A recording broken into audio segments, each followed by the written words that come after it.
Sibling forged my signature to steal my inheritance. I pressed charges on the piece of shit. So, here I am enjoying a quiet weekend when my world turns upside down. It all starts with a phone call from Mom. She's frantic, almost hysterical, asking if I had signed some papers to sell our late grandparents' house. I had no idea what she was talking about. Turns out someone had already sold it, and the money was gone. I was the sole inheritor, according to their will, so this shouldn't have happened without my consent. I rushed over to Mom's house to sort this out. Dad was pacing, his face red, and Mom was trying to calm him down. She handed me a stack of documents. My jaw dropped.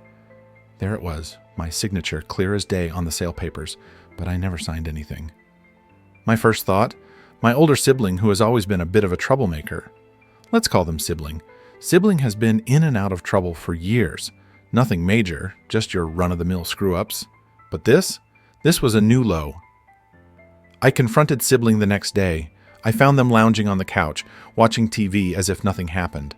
"What the hell did you do?" I shouted.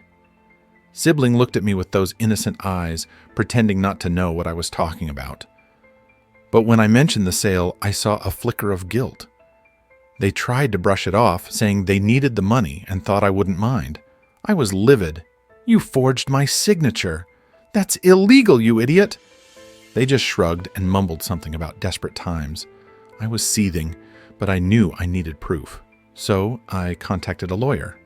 We went over the documents, and he confirmed that it was indeed a forgery. Sibling's attempt at my signature was pathetic, but it was enough to fool the buyers and the bank. My lawyer advised me to press charges. It wasn't an easy decision.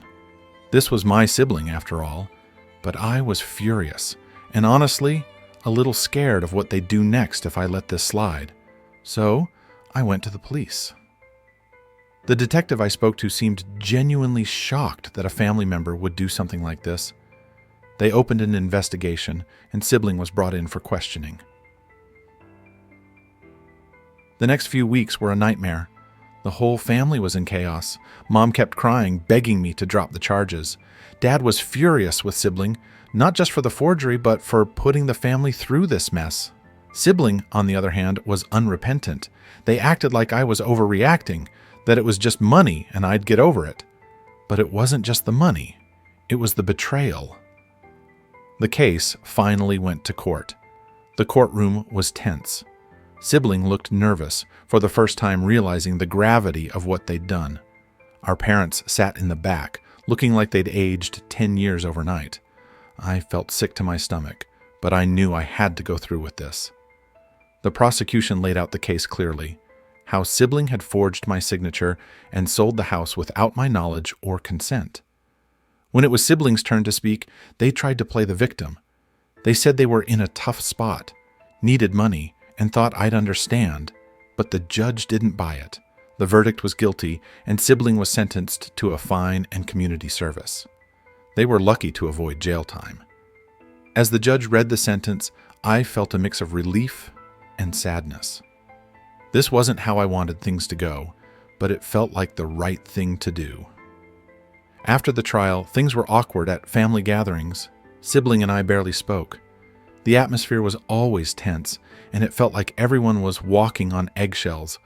Mom tried to get us to make up, but I wasn't ready. I needed time to process everything. Siblings' actions had caused a rift in the family that felt impossible to repair. One day, Sibling came to me and tried to apologize. They said they were sorry and that they realized how much they'd hurt me. But their apology felt half-hearted, like they were just saying it to ease their own guilt. I told them I needed more than just words. I needed them to prove they could change. Sibling promised they would, but I wasn't sure if I believed them. Over the next few months, things slowly started to improve.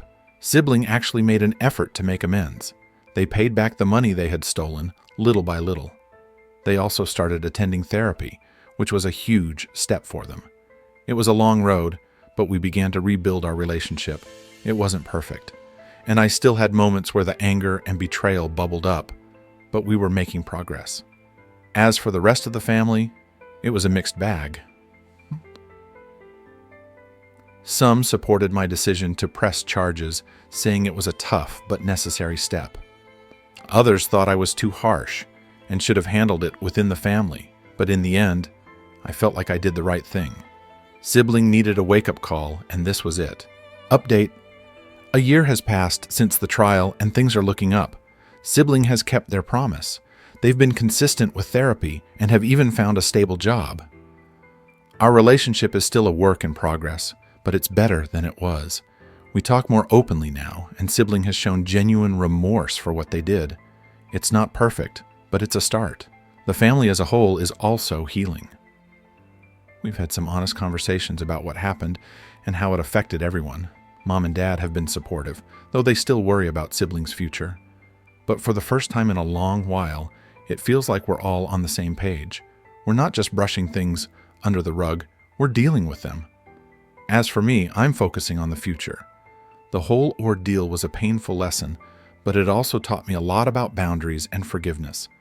I'm working on letting go of the anger and resentment. It's a process, but I'm getting there.